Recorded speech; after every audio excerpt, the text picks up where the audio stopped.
Bien, en este momento vamos entonces a presentar el pastor Aquilino, que estará con nosotros presentando el pan fuerte de esta mañana, la presentación de la palabra de Dios.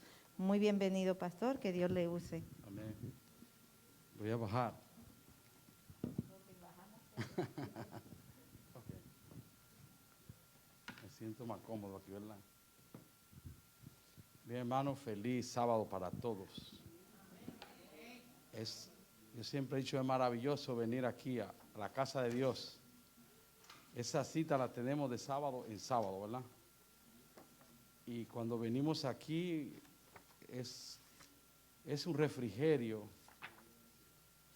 es sentir la diferencia de los afanes de esta vida.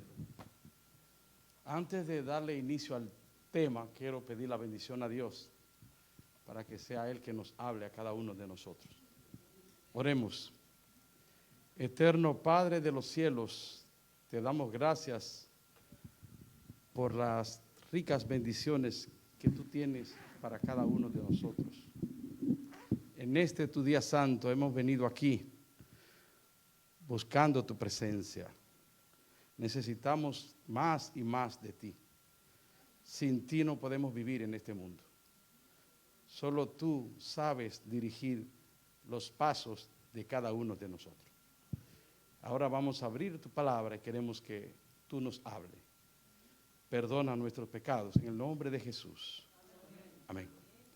Bien, hermano, le hemos titulado al tema 2 alas para volar. 2 alas para volar. Y hablando de eso, hermano, cuando yo busqué el título, estaba analizando todo lo que vuela. Y primeramente iba a poner el avión, pero después me di cuenta de que el avión puede volar con un solo motor. No sé si ustedes sabían eso. Puede volar. Pero lo único que no puede volar con una ala es un ave. De ninguna manera un ave puede volar con un ala.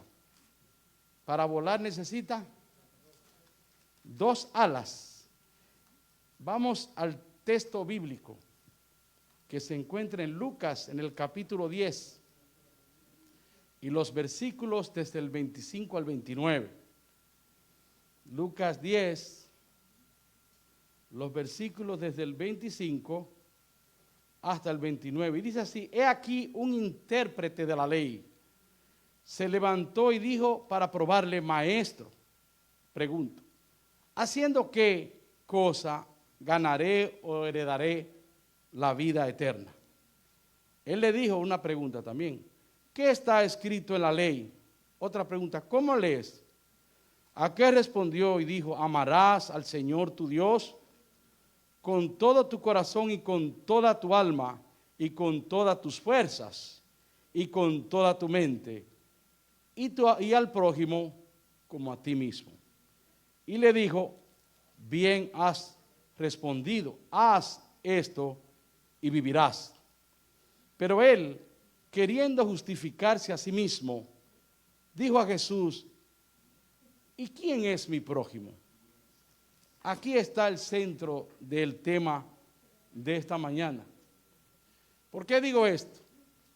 Porque muchas veces nosotros tomamos la balanza completamente en la religiosidad.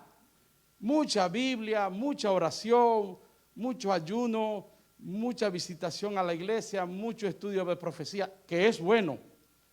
Nada de eso es malo. Debemos aprender cada día más. Pero la balanza no es así. O sea, no es todo para arriba. No podemos volar al cielo con una sola ala.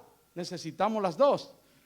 Y ese era el problema que había aquí. Esta gente, personas de grandes conocimientos, estudiosos, un intérprete de la ley, ansioso, aquel que ha escudriñado quizás todas las profecías, que ha escudriñado todos los libros del hermano White, que se sabe la Biblia de arriba abajo, pero entonces se siente vacío. Se da cuenta que algo le falta porque no puede alcanzar la vida eterna. Y saben algo, el primer error de él fue decir cómo ganarla, porque nadie gana la vida eterna. La vida eterna es un regalo de Dios a través de Cristo Jesús. Entonces nadie puede. Ahora, dice aquí, hablando de un verdadero cristiano, debe tomar, me molesta mucho esto, señores, ¿verdad? Debe tomar muy en cuenta la relación con sus semejantes, e incluso aún cuando haya diferencia racial, diferencia económicas, social, diferencia cultural. En fin, no importa la etnia, no importa el tipo de persona que sea. Son nuestros semejantes, son nuestros iguales. Todos fuimos hechos por la mano de Dios. Y a veces hay gente de una religión y otros de otra se ven como enemigos. Otras personas de una etnia y otros de otros se ven como enemigos. Entonces, hay un problema muy grande en el mundo con respecto a amarnos como semejantes, como personas iguales. Yo a veces veo los animales, cómo se llevan tan bien, las aves, etc. Y a veces nosotros los seres humanos no sabemos convivir, si este planeta lo hizo Dios para todos y para convivir todos. Dice, para Dios en todos somos creación de sus manos. En esta parábola Jesús quiere enseñarnos lo importante de que nos amemos los unos a los otros. Vemos que lo que preocupaba al intérprete de la ley era ganar la vida eterna. Vamos a buscar el libro de San Juan, el capítulo 17 y el versículo 3. Y vamos a ver aquí cómo se desarrolla este problema de este hombre. San Juan capítulo 17, versículo 3 dice, y esta es la vida eterna, que te conozcan a ti, al único Dios verdadero, y a Jesucristo, a quien tú has enviado. Este hombre sabía mucho de Dios, conocía mucho de Dios, pero no conocía nada de Jesús. O sea que la balanza no estaba bien. Era un gran intérprete de la ley. Conocía mucho, pero no conocía de Jesús. Ejemplo que Jesús le pone, aparece como una víctima, que fue un hombre despojado de sus bienes. Aquí en esta parábola hay una víctima, un hombre que fue despojado de sus bienes, agolpeado por sus agresores y además dejado a su suerte. En esta parábola hay tres personajes por la cual se desarrolla la parábola. Dice que un sacerdote, un levita y un samaritano. Dice que cuando aquel hombre estaba allí tirado, pasó un sacerdote, dice la Biblia. Venía exclusivamente del santuario. Venía quizás de dirigir los sacrificios y todas esas cosas del santuario. Y cuando viene caminando, se encuentra con este hombre tirado, sangrando. Y viene de la iglesia. Y pasa igual y lo deja allí. ¿Por qué? Porque él estaba lleno de conocimiento, lleno de religión, lleno de estudio, de todo eso estaba lleno. Pero no estaba lleno el corazón de Jesús. Vamos a hablar qué era un sacerdote. Dice primero la palabra Cohen, significa puente. El sacerdote es como el puente. Si él es el puente que intercede del ser humano con Dios, entonces tiene que tener la armonía con los semejantes y la armonía con Dios. O sea, él tenía que tener sus dos manos, sus dos alas. Él tenía que estar completamente intercediendo entre el hombre y Dios. Era el puente. Mas sin embargo, él no estaba haciendo eso. Su función era ministrar los servicios religiosos y los sacrificios en el templo. Solo usaba, como le dije, la balanza sobre la religiosidad, los ritos y todas esas cosas, pero no amaba a su semejante. ¿Qué dice el libro de Primera de San Juan 4:20?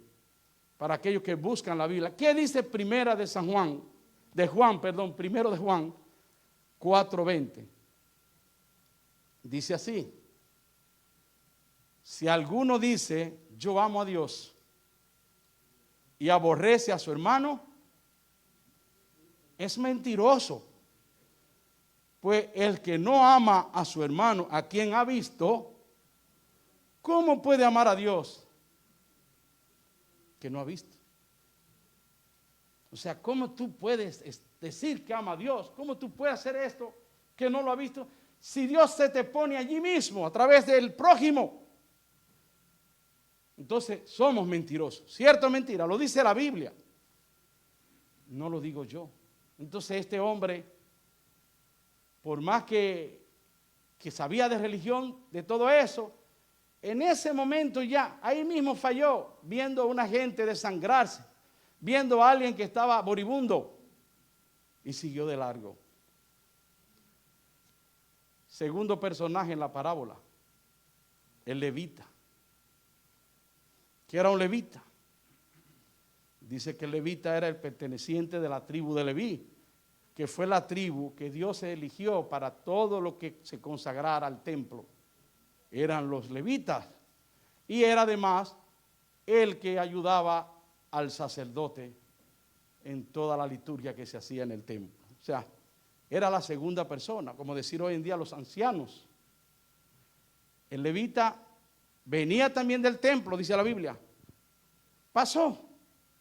Vio a aquel hombre moribundo, sangrante. A lo mejor cuando ya estaba pasando el levita, este hombre estaba en peores situaciones. Y ni así la sensibilidad le tocó, sino que siguió y se fue. Muchas veces, aquí voy a hacer un paréntesis, muchas veces nosotros evitamos encontrarnos con los problemas y las dificultades, porque ignorarlo es más fácil. Hay veces que tú te ves con alguien que está hambriento y tú te ignoras, tú eres cristiano, pero tú lo ignoras.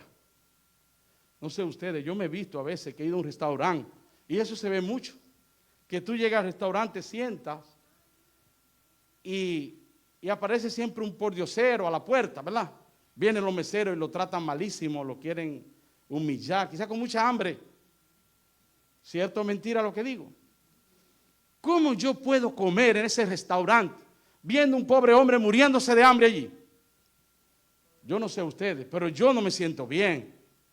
No una ni dos veces que yo he tratado, si no lo dejan entrar, le he dicho, llévele la comida y yo se la pago.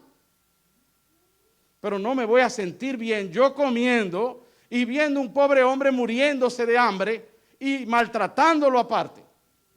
Eso se da muchas veces. Y me imagino que ustedes lo han visto, lo han presenciado. Entonces eso pasa, eso es la poca sensibilidad que existe en los seres humanos. Pero eso dice Santiago 4:17, para los que leen la Biblia, Santiago 4:17, ¿qué dice? Nosotros los que estamos en la Biblia, nosotros que estamos en la iglesia, nosotros que somos cristianos, ¿qué dice Santiago 4:27? 17, perdón. Pecado es saber hacer lo bueno y no hacerlo. Ese yo diría que es el pecado para nosotros los cristianos. Porque mucha gente del mundo está perdido haciendo cosas, pero nosotros que profesamos ser cristianos, entonces nosotros pecamos de esa manera. Ese es el pecado más fuerte para nosotros. Saber hacer lo bueno y no hacerlo. Hoy me llamó una persona, no va a decir quién porque no es bueno, y me dijo por teléfono, mira, ponme $20. Tengo hambre, no tengo que comer. Yo no tengo que preguntarle por qué, ni trabajo, ni nada de eso. ¿Qué yo tengo que hacer? ponerle los $20 porque yo lo tengo. Ahora, yo no lo tuviera, no lo hago. Pero si puedo satisfacer una necesidad de alguien, hazlo. Porque eso es pecado para nosotros. Y yo sé que muchos de nosotros pecamos a diario. Día tras día pecamos como cristianos porque ignoramos.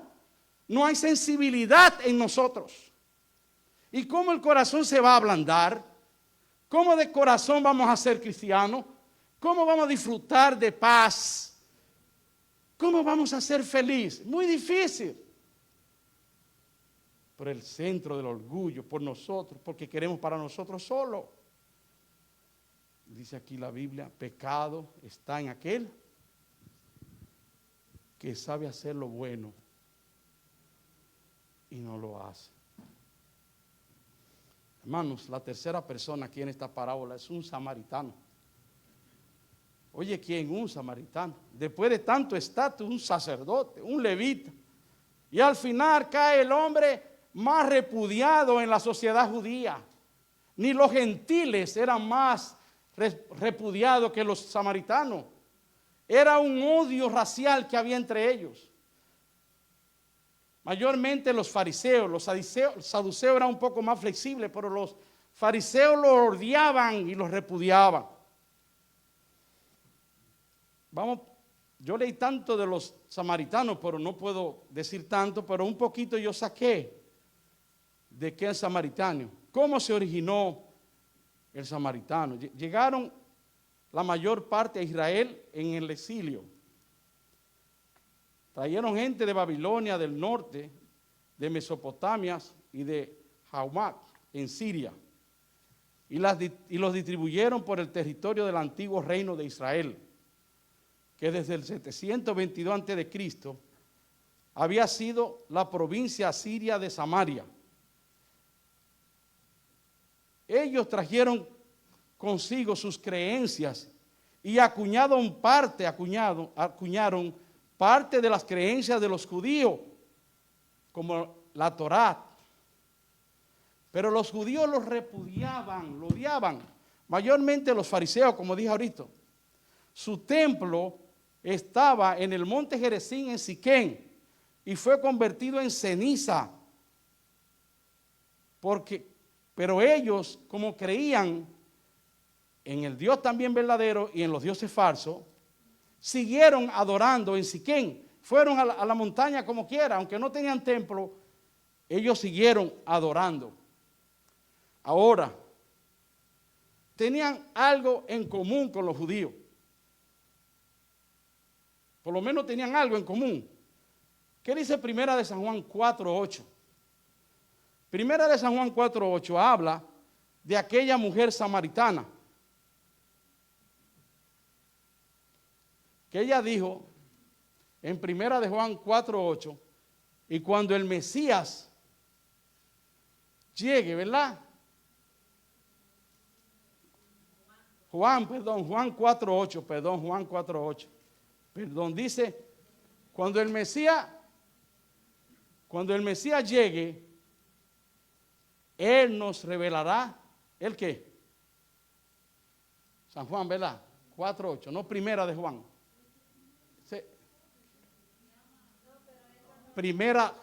Juan 4:8, 4:18, Juan 4:8. No es Juan, 4:18, ¿verdad? Ok. No, es de la samaritana que estamos hablando.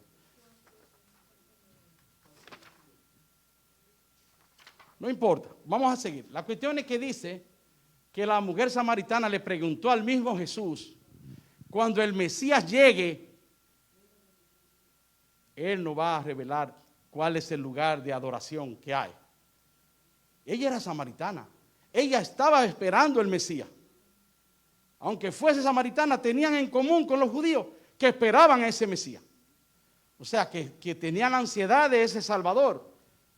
Porque lo más importante en nuestra vida es reconocer que Cristo es quien nos salva. Y que debemos esperar a ese Redentor que viene muy pronto del reino de los cielos. Hay una cita de Elena G. de White que se encuentra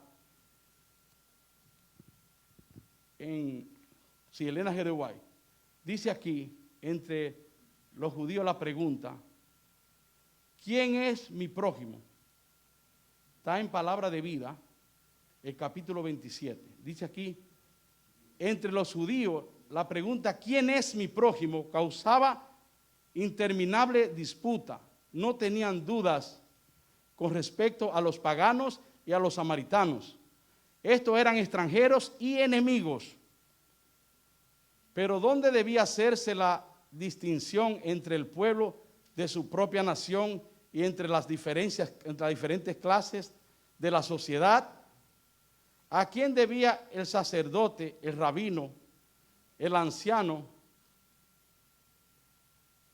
condenar como su prójimo? Ellos ganaban su vida en una serie de ceremonias para hacerlo puros. Enseñaban que el contacto con la multitud ignorante y descuidada causaría impureza. ¿Qué exigía un arduo trabajo quitar? Debían considerar a los impuros como sus prójimos. Eso está en Palabra de Vida, capítulo 27. Otra palabra, hermanos. Los judíos, los creyentes de aquel tiempo, estaban completamente divorciados de la realidad de la vida cristiana. Estaban completamente muy lejos de Dios. ¿Por qué? Porque la Biblia dice que Cristo es la esperanza de cada ser humano. Aquellos sacerdotes, aunque estaban llenos de conocimientos, pero no estaban enfocados en ese Mesías que había llegado en el momento de la mujer samaritana ya al pueblo judío. Mas sin embargo, aquella samaritana sí sabía que ese Mesías estaba a la puerta, porque ella dijo: cuando ese Mesías llegue, Él nos va a revelar todas las confusiones y todas las cosas que nosotros no entendemos. Ahora, aquí me gusta esto. Me gusta esto porque al final, como dice la Biblia, esta es la vida eterna: que conozcan a ti, al Dios verdadero, y a Cristo Jesús, al que tú has enviado. Ellos conocían a Dios, pero ¿cómo conocemos a Jesús? ¿Cómo conocemos a Jesús? Vamos a buscar el libro de Mateo 25, 31 al 46. Mateo 25, 31. Y vamos a ver cómo es que nosotros conocemos a Cristo.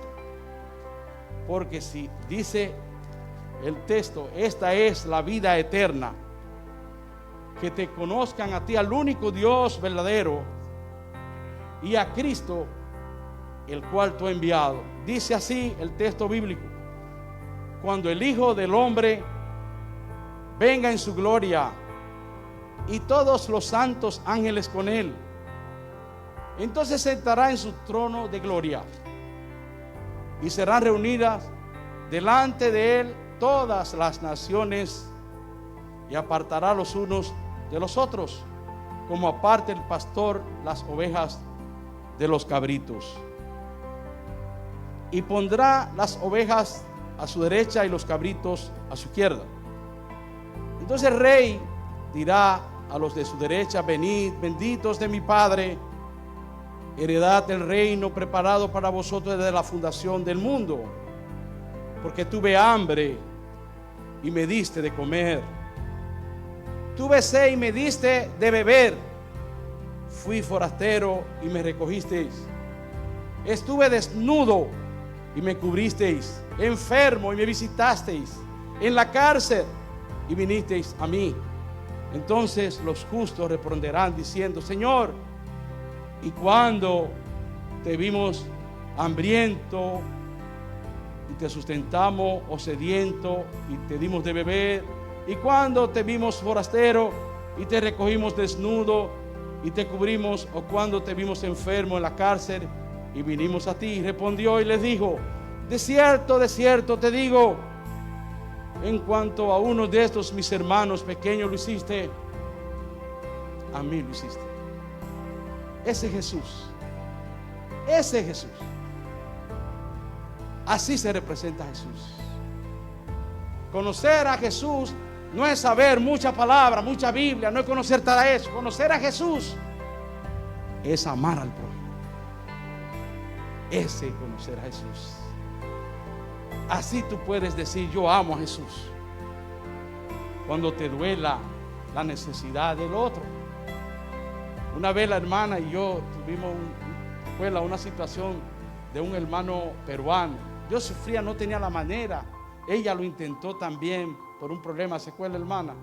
Estábamos haciendo lo indecible por ayudarlo, pero al final se le resolvió y pudo irse a Perú. Pero es maravilloso, hermano. ¿Quieres ser verdadero cristiano? Aprende de Jesús. Imita a Jesús.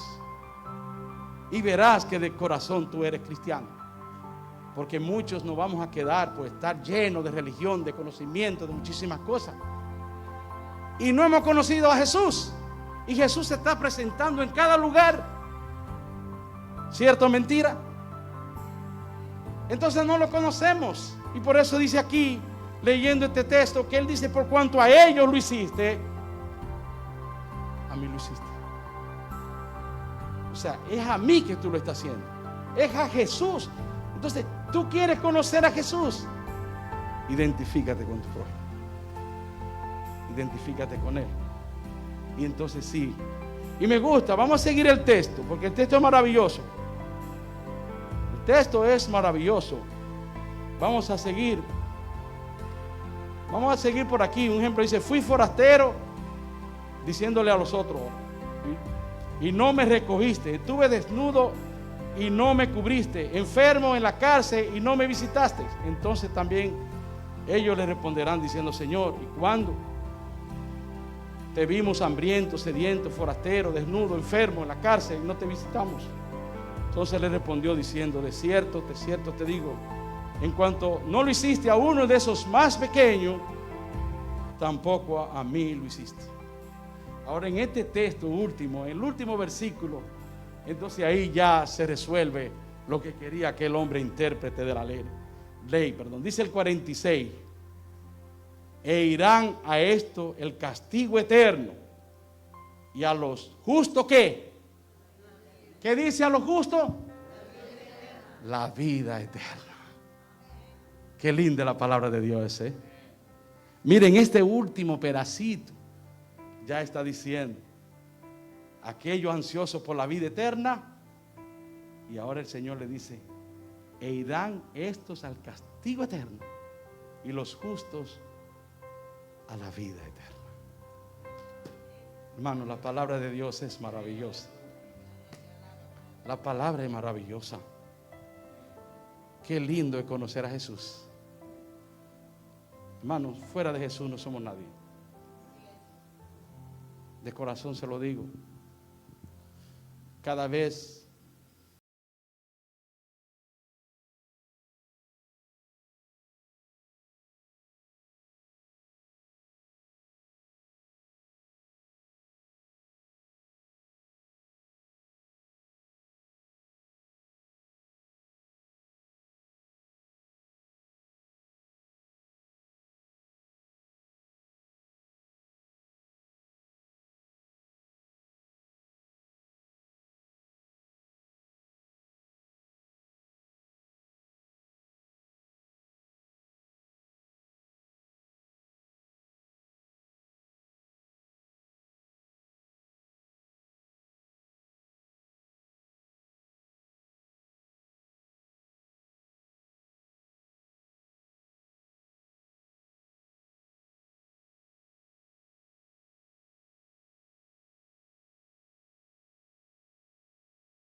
Que Dios nos bendiga a cada uno de nosotros. Amén.